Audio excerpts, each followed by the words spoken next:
Hey guys, I've got an audience question. The question is, at what point will community building online become counterproductive? So much internet usage today, ironically the most from folks that profess a love of nature and a return to tradition. So this is basically just iterating the point that, a lot of us truthers or natural leaning people who are trying to sort of get away from all the bad parts of society, we end up spending a lot of time online. A lot of us do. Well, it's true to a degree, but of course we're only going to see the people that are online. I know quite a lot of people who are not online. Usually they are the more aware people, specifically aware in the sense of their own personal well-being. And there's a lot of people who have chosen not to enter an online lifestyle, probably just by seeing what it has done to other people and maybe experiencing it themselves and experiencing a really, really tough time staying off of it if they have it. A lot of people have chosen to go back to a simpler phone, not even deal with a smartphone. There's pros and cons. I mean, I think it is counterproductive, but I think it's like marijuana basically. Marijuana can enhance your creativity and productivity if you already are productive and creative, and it can also enhance your laziness and lack of productivity as well. And so can the phone. You can use it or it can use you, and there really isn't much middle ground on that. It does take absolute self-control to use the phone for your own benefit. And the phone, internet, whatever, social media, a lot of it can be done by desktop. I absolutely think it's beneficial. It's completely changed my life. I mean, I'm coming from the regular world where we didn't have social media and you had to do work. Like, even if it was computer work, you're working for someone else. Basically, it's so easy to live your own life through online. You can harness online to acquire a lifestyle. It's an incredible thing. I almost never have to go to a bank for any reason or anything like that. Everything's automatic. It's sweet. It's amazing. Growing up without it, it's still mind-blowing to me. It's still wild just thinking about, the fact that we can operate this entire thing from a computer in our pocket. And that's phenomenal. But you can easily fall into the trap too of it stealing time, right? Usually it takes a lot of time to build anything, to do anything with discipline. And I know a lot of the people that are asking me like how to do it, how to crush it online, they're mostly young males. And I have a really hard time imagining myself in their shoes because we didn't grow up with this time-wasting device, right? It can be a great device, but it can be a time-wasting device. And yeah, we all know a little bit more now. We can all look up things easily. Arguments in real life are much different now. I remember standing around just with a bunch of people and just talking about what if and wondering about facts, but we don't have a computer in our pocket to look up those facts. So a lot of times we're just guessing. And now it's the same thing. We just look it up. Hey, what do you think this person's worth? Boom, type in Google net worth. They're worth exactly 62 million on paper. You're like, okay, wow. That's cool. It's a modern thing. You could spend all day doing that. Some people do. It might be good. I mean, like I tell people to devote years to reading. If they don't know what to do, if they don't know what their business idea is, if they don't know who they are, all this stuff they should really devote to study. And the phone and the internet can be a way to accelerate that. But I do think there is something much more inherently valuable in hard copy and something more personal about the learning experience. Also now being sensitive to radiation myself and in the radiation business and just knowing what it does and how it can slow us down itself, I really can't say that reading an article online, even on a desktop computer screen or a screen with a blue shield on it or something like that, I still can't say that that's better than reading paper. Reading on paper doesn't strain our eyes the way that reading on any screen does. Just there's no getting around that. And holding an electronic device, that's never going to be better than holding a book, in my opinion. So if you're going to do this study, it's worth doing it in book form and online form. You can supplement the real learning with internet learning, looking up quick facts, videos. Videos can be very valuable, audios, audiobooks, podcasts. These are particularly valuable because you can also do other things while you're listening to them. Hopefully you have something productive to do, but even if it's washing the dishes, even if it's just doing your chores, it's better to cram some learning in on top of that. Technology enables this. This is a benefit of technology. You can walk around and listen to audiobooks and you can learn on the go. You can learn while you're doing your laundry. In the old personal development world, a lot of people would say, don't do something that you can pay someone to do. Basically, don't do your own laundry if you can pay for dry cleaning. Don't wash your own car if it's going to take you an hour. Pay somebody else to do it and get business done. Make some sales calls in that time. Do something productive. But with the audiobook thing in consideration, especially in the early years before someone really has their game plan set and their path set, you can still do your laundry and you can actually listen to an audiobook at the same time, and that's That's quite productive in my opinion. This question was specifically about community building, but communities are made up of individuals, right? So if bad habits are rampant in the population, like we're all using the phone too long for the wrong reasons, we're all scrolling too much, all that kind of stuff, that's counterproductive overall for the group's productivity. In my opinion, forming groups online is only as valuable as the actions that produces. I think we've produced a lot of actions in real life, particularly with people forming better habits for themselves. That's a big part of our mission, and that's also a big part of our business. We're promoting things that give us more control over our health, over our life, over our time, over our money. I don't advocate going and just being a part of the system. I do advocate gaining your own power. Where is this going to come from though, right? It's going to come from the product of actions that are going to take a lot of time. You know, I didn't have a smartphone until I was 24, I think. And I was able to read 10 books a week, 3 books a day sometimes, or work excessively. I was able to get stuff done without distraction. And now, like, I'm literally sitting here and my friend's messaging me right now. I have to put my phone down because it's a distraction. And it goes to my friends too. I just called my friend earlier. He wasn't up yet. He's probably going to call me back. He's probably going to call me while I'm working. It's probably going to be a distraction for my work, whatever the relationship is with these people. I grew up in the world where you didn't talk to people when you went to work or school. You just went to school, and there's pros and cons to everything. That was one of the pros. If you got a problem at home, you know, if you're fighting with your brother at home, or maybe you get bored at home. I got bored at home. Going to school could be a little bit less boring. Give you something to look forward to, new people to see. So people think that they can multitask, but I don't think we can multitask very effectively. I can't do it very effectively. I like to wake up and begin work and get into that. And I don't want to talk about personal stuff. It's distracting. If I'm painting and somebody wants to talk to me about themselves or what's going on with their day, I don't care. I'm painting. This is constant with the phone. I don't even have notifications turned on. There's only a few channels that can give me a notification to my phone, and even those are distracting. Even if just with a few people that you're in contact with, if you can be in contact all the time, this can distract you all the time. And I believe this is a huge hindrance to overall productivity. I do get a lot done still, and I have to put a lot of effort into controlling the phone. The phone has to go face down a lot. Notifications have to get turned off a lot. I have to have scheduled in time, and especially so that I have these productive blocks of time where I have open communication channels. Some of them I don't. You can't call me in the time that I'm doing this. I'm blocked off. And this would go for anything. Writing, you need to get writing done. It's a lot easier when you don't have a phone in front of you. You get the phone away from you. This is on top of the phone having any sort of negative physical effect, right? Some people are sleeping with their phones. So can it become counterproductive? If it's harming our health, then for sure it's counterproductive. Even though we're learning things online and stuff, like, we're not all living in some utopian place together kind of thing. So we need communication channels, but since we are not physically building some utopia, we do each need to play our own role. And each one of those roles is going to take a lot of work. I've been trying to do this influence thing, trying to influence a better world for a long time. And most people that do this, dedicate to this and do this for a living, basically one way or another, they recognize that progress is slow, that it's one brick at a time, and that it takes your full effort to get that one brick in. A lot of the most successful people that I know to this day are still very absent on the phone. They're not doing that much on the phone. Most of them are using the phone to their advantage, to the maximum. They own websites. They might run much of their business through the phone, especially by talking to their key people who get things done. But definitely, they're into the audiobooks. They're into the information side of it for sure. Utilizing the fact that we have access to information 24/7. That's totally excellent. Letting it get away from the master plan, the game plan, that's the biggest disadvantage. And I don't want to go on too long about this, but I would stress severely that anybody who's really trying to get ahead in life, you don't need to delete social media. This is the extreme reaction, like, oh, I can't control it, so I'm going to delete it, or I'm going to go off for a week. I'm going to take a social media detox.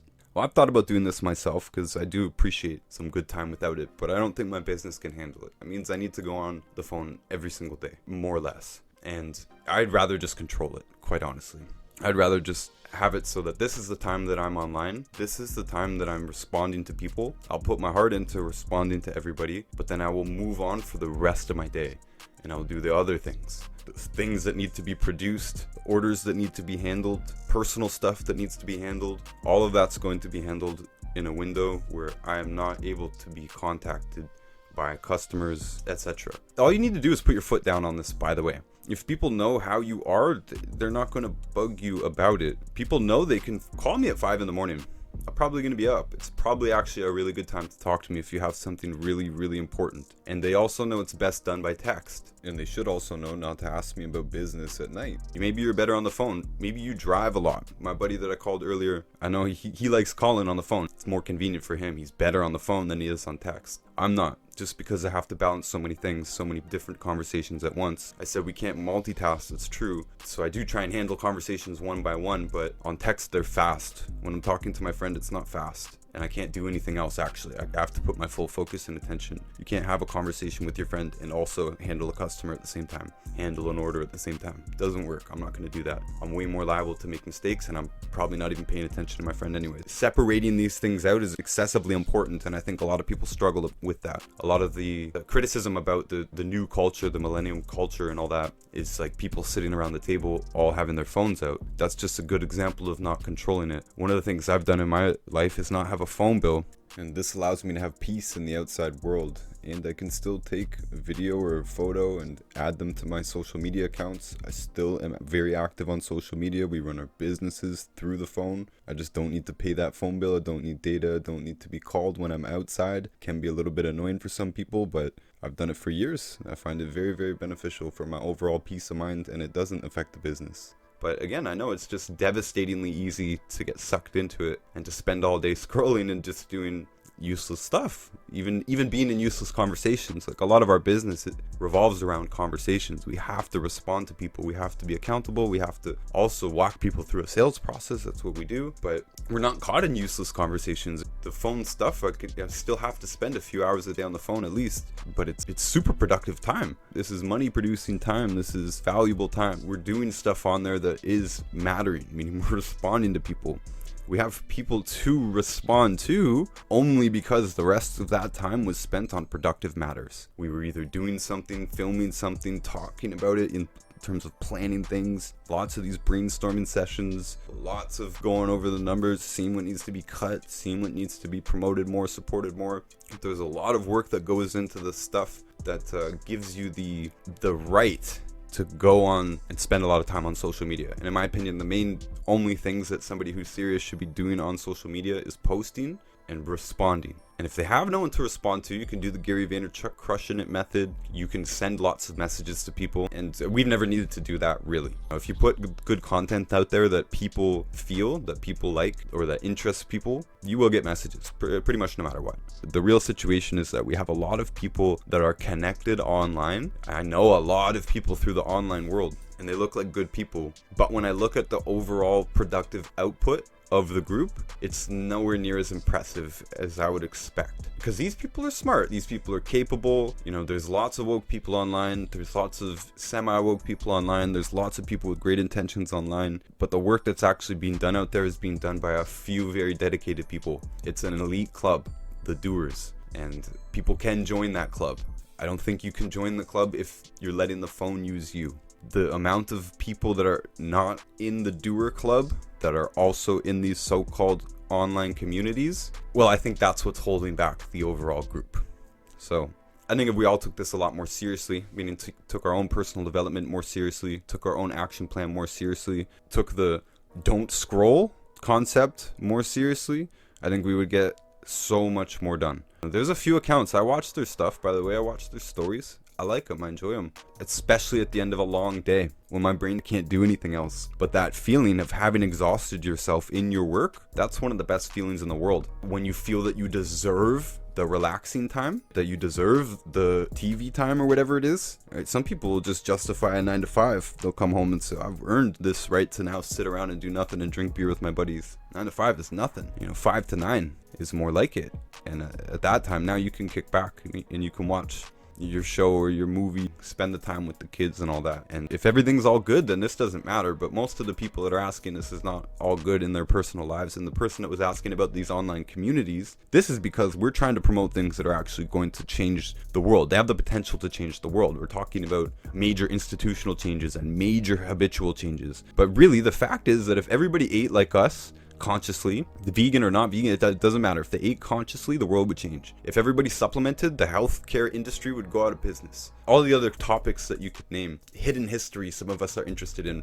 Well, if enough of us were interested in the truth, then we wouldn't buy the BS, and we wouldn't allow them to teach our kids nonsense. These things would just happen naturally. The world we want would be a natural consequence of the actions of the way that we live. Now the problem is, I just know for 100% fact that a lot of the people that are promoting positive things are not fully living that, or they're not doing enough to promote that or influence others in that. Doing it yourself is great, and if we all did it ourselves, the world would change. That's great. But the problem is the world doesn't know about a lot of these things yet, or they don't believe it yet, or there's not enough people on board yet for the latecomers to come and feel comfortable joining these movements.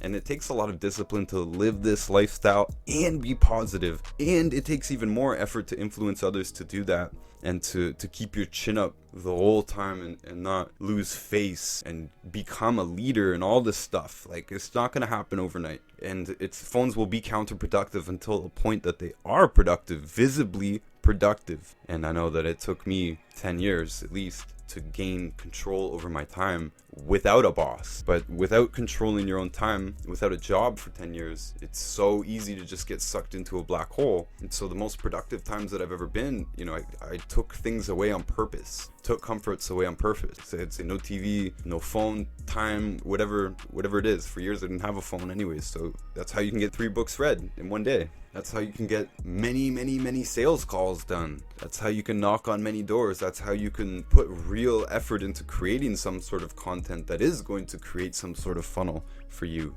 And that still will take probably years is the realistic number. It will probably take years of disciplined application of the actions that you've chosen, the results-driven actions. But at that point, you should be able to measure the actions. So anybody who's listening who can't say with confidence, yes, absolutely, my phone makes me money. It makes me my lifestyle. This phone works for me. If you can't say that, then the phone is using you, is probably the case. Or you're just not utilizing it to its maximum ability. But chances are you make your living elsewhere, right? So it's counterproductive to make the living elsewhere. There is community building that is available, but by the same laws of Instagram and its networking power, because I've said many times that Instagram is the best networking tool on earth. By the exact same token, if you didn't have a phone and you applied yourself to a on-the-foot strategy, when you do those things anyways, you still are going to be connected with the right people. It's just not going to be in the same quantity. When you go to events kind of any kind, you tend to meet awesome people. It's just sort of a thing. You realize that awesome people kind of are everywhere. They're just sort of hidden, but you got to find them. If you go to the bookstore, you're going to meet, in my opinion, better people than at the McDonald's. You go to the bookstore in almost any town, I can find someone to talk to, quite honestly. There's smart people everywhere. There's woke people everywhere. It's a lot easier to find them on Instagram, but a lot of them are not on Instagram. And a lot of them, you can have such an easier, quicker, deeper rapport when you meet them in real life. So just saying that. We can give ourselves the excuse of saying, yeah, well, Instagram's amazing and social media is amazing, but you can post things on social media still and not spend very much time on it, number one. And number two, you could still do it without social media. You absolutely could. And you still would meet the perfect people that you're supposed to meet, because I believe that's how the world works. So don't let the phone use you, guys, is my opinion. I think it is counterproductive. We got a great community here, and then still, a lot of people have got to take it a lot more seriously. Take their own life more seriously, their own health more seriously, their own ability to influence others and sell others on the ideas that we have here to make a better world. We're going to need a lot of money to do a lot of these things. Some of these solutions, in my opinion, are technical solutions that will require infrastructure, such as food. But I think there's a big problem with the way we grow food, and I think one of the ways to fix that is to grow hydroponic food that's properly nourished in our cities, in high-rises. It's called vertical farming. This is not a free thing. It requires millions and billions of dollars to implement. There's lots of capital involved in these types of projects. So a bunch of us hippies that are not utilizing the modern world to finance our schemes of making a better world, I think we're going to lose. I don't think we're going to be able to go out there and live in the wild in some hippie community. I would love to, but it's very difficult. We still need to pay property taxes. We still need all kinds of equipment, realistically, to make life habitable, and doing it with absolutely no money is really, really not that attractive. And just the fact that we are still a minority, and the fact that we still need to influence these ideas, so many of these ideas out there, I expect this to take the rest of my life, and I don't expect the world to change that dramatically as a result. I expect there to be more changes in the positive and negative direction, quite honestly, the way things are looking. Some things we've made good progress on. There's more gluten-free options. More people are aware of this stuff than ever before, food stuff and political stuff. That's all good, but I think we've got a super long way to go, and I think we kind of have to use the phone in order to get this message out, all these messages out, and we're foolish if we don't use the phone to make money. Truly, money, we can make it without it. We can do a in-person plan. You know, money will come, money is boundless still, but when we have a supercomputer in front of us that is able to reach the entire world with our propositions, we're foolish not to use it, truly. And it's been a magnificent benefit, but I'm still fighting the tide on it, guys. I still fight the temptation to scroll down. I just can't. I try not to scroll really at all. I do fight that temptation. I do fight the temptation to get into personal conversations. I do have to put my foot down with the people that I know and the people I love and the people I respect and tell them that I cannot make myself fully available, or I will not have the ability to do all the stuff that I need to do to be successful in this world. And if you put it down for a while and really restrict yourself on it, and restrict yourself on those pleasures, those extra time wasting pleasures and whatever, even candy and all that stuff, get rid of all that stuff and focus on the plan, focus on the learning, focus on the actions, and reward yourself once you've physically exhausted yourself in spreading the message and influencing and selling and doing all the stuff that needs to be done. Once you've exhausted yourself, now you can give yourself those privileges back in. Anyways, that's my rant for today, guys. Appreciate you. Until next time. And definitely check out my newest book, Fake Diseases. It covers all of the major topics that come up, like birth defects, blood sugar problems, bone and joint problems, cancer, autoimmune problems, and more. And it's on Amazon for just $9.99. And the audiobook read-along version is free here on YouTube, and the link for that is in the description of this video. And make sure to check out my art account, Notus Art. Got a lot of stuff on there, but I've also thrown up pretty much a free course in how to paint in oils and do it economically. I'm gonna put lots of other stuff there. And I've also published a book of my drawings. It's kind of my life work. It's about 20 years worth of drawings, and it's up on Amazon at a pretty good price, I think.